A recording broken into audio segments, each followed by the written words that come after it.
চিল্লাচিল্লি কেন করেছিস? শুন শুন। কোথায় যাচ্ছ মামা বাড়ি থেকে বাড়ি যাচ্ছ? হ্যাঁ তা ফির দুপুর বেলা মুই বাড়ি না যাম তা কি মুই কি আলু ভাজা খাওয়ালাম?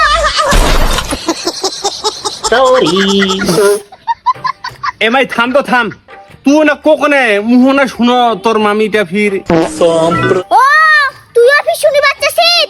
মোর মামি মোক ফোন করে কছে যে মামুনি তুমি তো আমাদের বাড়িতে অনেক দিন ধরে আসো না, একটু বেড়াতে এসো, তোমার রাজু কর্মক সাত বক্ষণ হয়ে আসবে, তুমি না আসলে কি হয়?